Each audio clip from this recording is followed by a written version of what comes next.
faithfully delivering value and interpreting great books from around the world. Hello, this is Sally's Book Talk. Today, the book we're interpreting for you is Deviation. The subtitle is Traps in Human Decision Making. Let's begin the formal explanation. Before that, I'd like you to ponder a question. Those big companies with great reputations, like the ones that were thriving over a decade ago.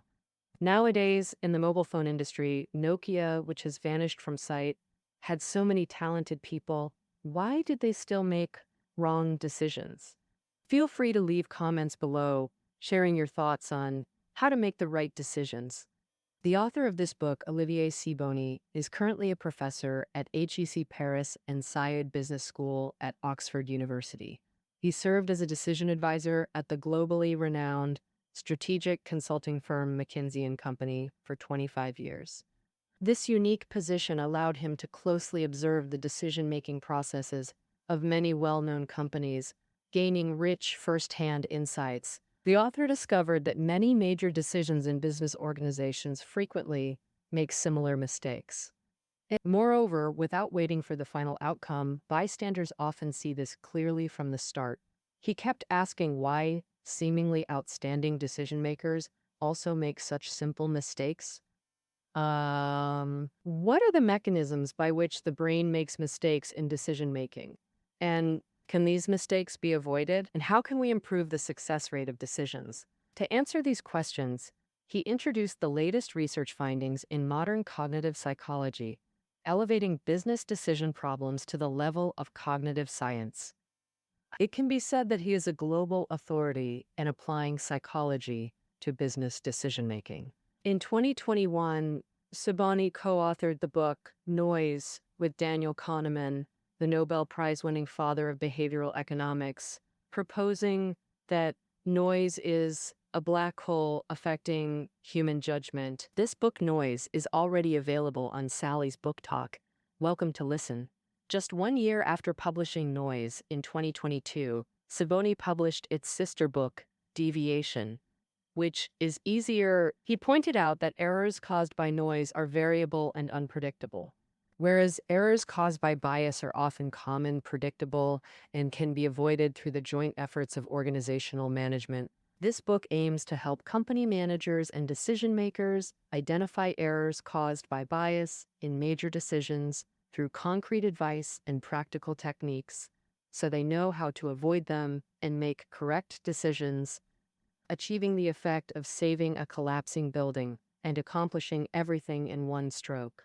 Even Daniel Kahneman, who won the Nobel Prize in Economics for his work in behavioral psychology, highly praised this as an exceptional book in economic management. And next, I'll interpret the book for you in two aspects. First, which biases lead to recurring decision-making errors. Second, how to address biases and improve organizational decision-making capabilities. First, let's look at the first question. Which biases lead to recurring decision-making errors? Bias was originally a statistical concept. It refers to the difference between individual values and the average. The smaller the bias, the higher the precision. Later, the term was introduced to psychology, referring to the phenomenon where people's cognitive behaviors or decisions deviate from reality, which is also the meaning of bias in this book's title. Through long-term observation and research on business decisions, the author has summarized 5 types of biases: pattern recognition bias, action-oriented bias, inertia bias, interest bias, and social bias. Now I'll explain them one by one for you. Let's start with the first type, pattern recognition bias, which means that when facing new situations, people tend to apply previously experienced patterns to understand them, making things seem simpler and easier to handle. That sounds a bit abstract. No worries. Let's look at a real business case and you'll understand. This company is a retailer with over 1,000 department stores across the US, but it's gradually losing vitality and growth momentum. Now, I also love letters of business appeal. In 2011, its board decided to find a new CEO to inject vitality into the company, and they quickly targeted a savior with a perfect resume. Ron Johnson, who created and developed the innovative sales model for Apple stores, revolutionizing the electronics retail industry, one of the most astonishing success stories in retail history. The board was deeply impressed by Johnson's business success at Apple and believed he could replicate his previous glory. Johnson quickly took office and proposed a series of unconventional strategies, investing heavily to create luxurious in-store environments, focusing on brands rather than categories, restructuring stores, signing expensive exclusive agreements with some major brands, abandoning promotions and discount coupons, and adopting a fixed-price strategy. It can be seen that these strategies are permeated with the shadow of Apple stores everywhere. Fearing employees might not actively implement changes, the board also supported Johnson in laying off a large portion of management, replacing them with former Apple employees. So how did this transformation turn out? The result was a spectacular failure. Just 1 year later, the company's sales dropped by 25%, with annual losses nearing $1 billion, and its stock price plummeted by 55%. This is a classic case of pattern recognition bias. Facing growth challenges, this company thought hiring a professional manager with Apple's success pattern would magically solve their problems. This undoubtedly oversimplified their complex issues and over-relied on a previously successful model, trapping the entire company in pattern recognition bias. Of course, you might ask, wasn't there anyone in the company who thought this was wrong? Oh, certainly there were. But the author explains that in pattern recognition bias, confirmation bias further fuels the problem. Meaning, once people commit to a position, they tend to reinforce their initial choice when facing new challenges, adjusting details rather than reconsidering their stance. And, thus, even if insightful voices pointed out this mistake, leadership found it nearly impossible to change their cognition. Instead, they simply eliminated those who disagreed. That's why pattern recognition bias requires extreme vigilance. Because authoritative opinions and past successes are dangerously seductive, they make complex problems seem easily solvable, creating illusions that resist correction once embraced. After discussing pattern recognition bias, let's examine the second type, action-oriented bias. This means excessive optimism about the future leads to overaction, doing what shouldn't be done and taking undue risks. Action-oriented bias often stems from two fallacies. The first is planning fallacy, where our brains avoid estimating unexpected setbacks, a natural psychological tendency causing underestimation of uncontrollable factors. One of the most classic examples is the construction of the Sydney Opera House. Construction of this opera house began in 1959. Originally planned to open after just 5 years with an estimated cost of 7 million Australian dollars, but the final construction not only exceeded the budget, costing up to 102 million US dollars, over twice the original budget, but also took a full 16 years to complete, truly embodying the planning fallacy. The second is the intuition fallacy, which refers to making conclusions based purely on intuition without objective or rational evaluation. This fallacy is very common in stock trading. Buying when should cut losses, selling when should buy, relying solely on human intuition about wealth. This is arguably a major reason why most retail investors lose money. You might ask, retail investors make mistakes due to lack of training, but aren't corporate executives who make strategic decisions professionally trained experts? Do they really err so easily? The author gives a surprising answer. Both types of decisions share two high-risk conditions. First, lack of high-validity environment. A high-validity environment means an environment where the same causes consistently produce the same results. The stock market changes rapidly, and business is like war. Even previously successful models don't always lead to success. We've already covered this point in our earlier discussion on pattern recognition bias. Second, both lack rapid, clear long-term practice and feedback. Strategic decisions aren't ordinary. There might only be a handful in a company's development, yet they determine its direction for years. Thus, even experienced executives can hardly claim sufficient training in this area. Therefore, the higher level the strategic decision, the more it lacks solid experience and basis, leading to underestimating risks and falling into intuition or planning fallacies. And opposite to action-oriented biases, over-optimism is inertia bias, caused by excessive conservatism, meaning failing to take action when needed, refusing to change for potential risks. A McKinsey report shows that a staggering 92% of companies completely copy previous numbers when budgeting. Undoubtedly, the market environment is constantly changing. So, why don't companies adjust their budgets and allocations promptly? There are two reasons for this. First is anchoring effect. When estimating values, our brains latch onto readily available numbers as anchors and make minor adjustments. Regardless of the number's relevance, this experiment vividly demonstrates anchoring's power.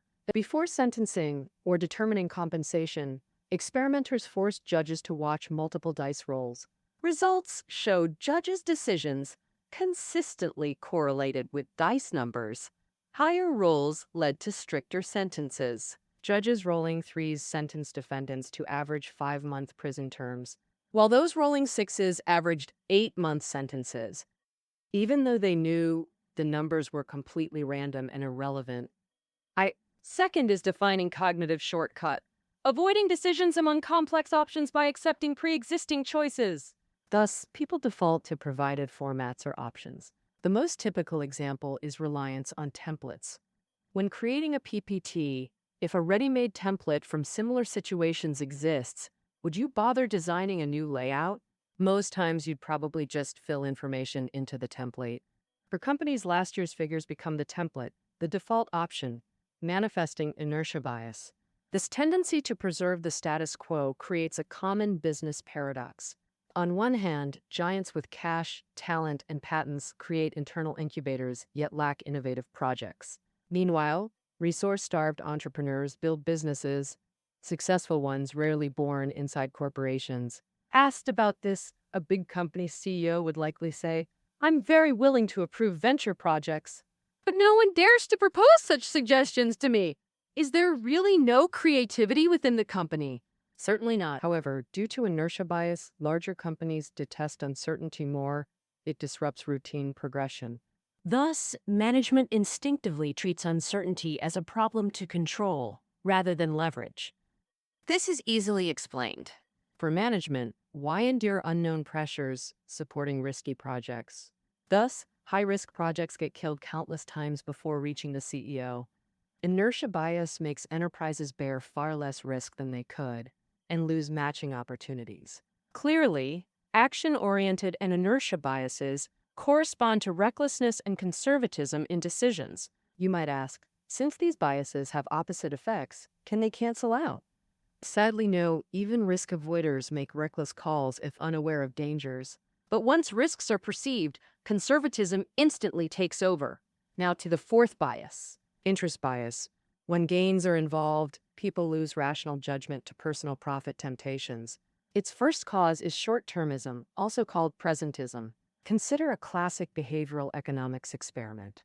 Asked to choose $100 today or $102 tomorrow, most pick immediate $100. Here's the twist.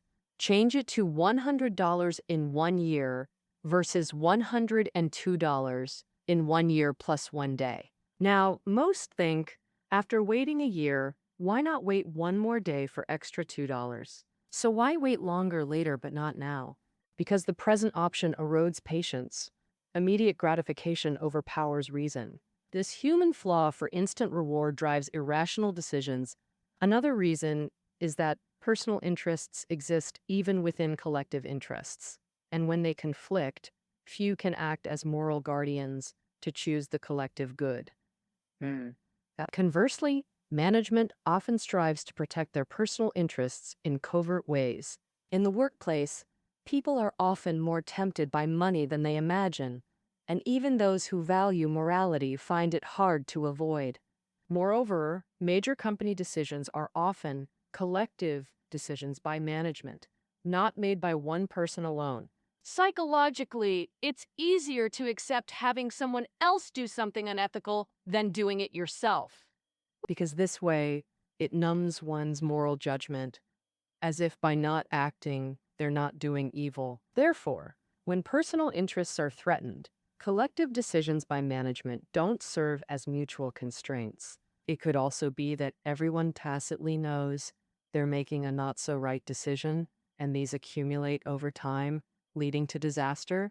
The last type of cognitive bias is called social bias, and the bandwagon effect is a result of this pattern. However, Saboni emphasizes in the book that this bias not only makes people follow the crowd in decisions or voting, but also discourages individuals from voicing differing opinions. And I'm sure you've observed this phenomenon in meetings. After the first person speaks, the second will incorporate what was said into their own remarks and adjust their viewpoint. The third person will synthesize the previous two speakers' content, and by the end of the meeting, everyone's views converge. So why does this happen? On one hand, it's due to social pressure, like in investment review committees, where members vote on each other's projects. And if you vote against someone's project this time, you worry about retaliation next time. On the other hand, it's the belief that the majority must have more grounds for their judgment. They couldn't be so foolish as to make the same mistake. It must be that something's wrong with me. Whoa. So they wholeheartedly accept this conclusion. This is social bias stemming from social pressure, public opinion pressure, and group pressure. Individuals always tend to conform to the collective and the majority. For the individual, this can be a wiser choice. But for organizations, it's harmful because significant original information gets hidden or discarded during this process, weakening overall decisions. With that, we've covered all 5 cognitive biases. Now we enter part 2, addressing biases to enhance organizational decision-making. First, the author clarifies, individual brain biases can't be fully corrected, but organizational decision biases can be predicted and avoided. Let's examine point 1. Individual brain biases resist complete correction. Many believe it's like improving physical fitness through exercise. Similarly, they think brains could avoid bad decisions using bias checklists after training. To this, the author firmly responds, impossible. Brain biases can't be fully eliminated because correction attempts face 3 dilemmas. First, can we truly recognize our own biases? This distinguishes biases from pure errors. We recognize errors when made and avoid repeating them. But we rarely notice biases, often feeling our views are flawless. Second, even if recognized, which bias to correct? Multiple biases usually interact, reinforcing, offsetting, or complexly combining in reality. Thus, correcting one bias doesn't guarantee better overall decisions. Third, do biases even need full correction? This question matters most, because biases provide survival essential byproducts. Optimism may cause bad decisions, but helps us adapt to change. Wouldn't correcting it discard these benefits too? We must avoid bias-induced decision errors, not eliminate biases themselves. Thus, individuals can't and needn't fully eliminate brain biases. But strategic decisions analyzed here aren't made individually. They're collective organizational outcomes. Therefore, it's pointless for decision makers to rely solely on themselves to eliminate biases. We need to manage the environment around decision makers and address biases at the organizational level to avoid errors. 89 p.m. This requires organizations to do 2 things. First, leverage some people to correct others' biases, essentially collaboration. Smart leaders rely on their teams. But as mentioned earlier, groups can still make poor decisions. So the key lies in the second point, establishing a robust decision-making system, meaning processes. People subconsciously assume correct decisions depend on genius managers, rarely realizing the role processes play. The author calls this neglect utterly unreasonable. In the book, he recounts a study on investment decisions. Research shows analysts' skills and traders' techniques contribute only 8% to investment returns. The biggest contributor to returns is standardized collaborative processes. They account for 53% of impact, not because analysis is useless, but because good processes maximize effectiveness. It's a rational external force, helping traders cut losses when irrational, protecting collective interests from personal motives, giving researchers broader market views, etc. These factors determine investment institutions' success or failure. Thus, avoiding bias-induced errors requires building scientific decision processes within organizations. The author humorously notes the term decision process is so overused it triggers allergic reactions. Hence, the book adopts decision architecture, evoking building design. Decision makers should construct well-structured frameworks like architects. The author argues the best architecture has 3 pillars. The first is dialogue, something every organization has. Dialogue often means endless meetings, but are they truly valuable? How do we foster genuine dialogue? The author suggests redesigning dialogue formats. First, vary participants based on topics to ensure diverse expertise and backgrounds. Secondly, schedule ample time because diverse minds need more time to listen to each other. Moreover, genuine communication takes longer than superficial agreement, so invest sufficient time. Third, hold pure discussion dialogues. In these settings, members freely express views without pressure to complete tasks or reach outcomes.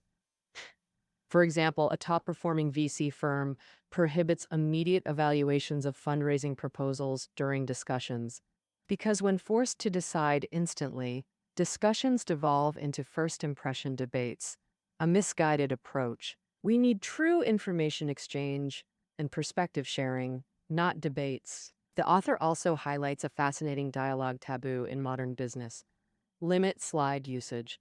Seemingly omnipotent PPT uniquely suppresses discussion, masking weak arguments, monopolizing speaking time, and compressing dialogue. That concludes the first pillar of decision architecture, dialogue. Now to the second pillar, disagreement. The author considers disagreement essential for sound decisions. Beware consensus. Decisions without disagreement. Good managers know how to seek and manage dissent to serve decision goals. Concretely, create informal advisor networks of contrarians, mavericks, and troublemakers. They're the decision makers' connections, who maintain independent views and voice candid objections. Alternatively, conduct war games, forcing participants to provide divergent views to advance. Or appoint a devil's advocate, a dedicated opposition advisor. Warren Buffett once recommended hiring such advisors for complex acquisitions. Their job is opposing deals with reasoning. Their compensation rises with each successfully blocked deal. Next, we'll unpack the third pillar, mechanisms. Institutional safeguards for the first 2 pillars, requiring 3 approaches. First, in compensation systems, ensure employees offering valuable insights receive tangible incentives, an undeniable source of motivation. Second, institutionally recognize and publicly praise dissenters in corporate culture, framing it as a core competency. Third, cultivate a friendly atmosphere. This is a pervasive implicit mechanism. Even renaming decision groups, like changing committee to the walnut-eating friends, creates relaxed environments for mutual bias correction. That concludes part 2. Enable valuable dialogue, fact-based perspectives, and progressive mechanisms to yield sound decisions. Additionally, 40 decision-making tips are listed in the audio notes for easy reference. Finally, the author cautions: reserve decision architecture for pivotal company-shaping choices. Don't misuse it. Overusing it for trivial decisions creates bureaucracy, not architecture, entangling employees in needless complexity. After this exploration, do you have new perspectives on making sound decisions? Feel free to share your thoughts in the comments. That concludes our interpretation of deviation, traps in human decision-making. Audio notes are below. See you next time!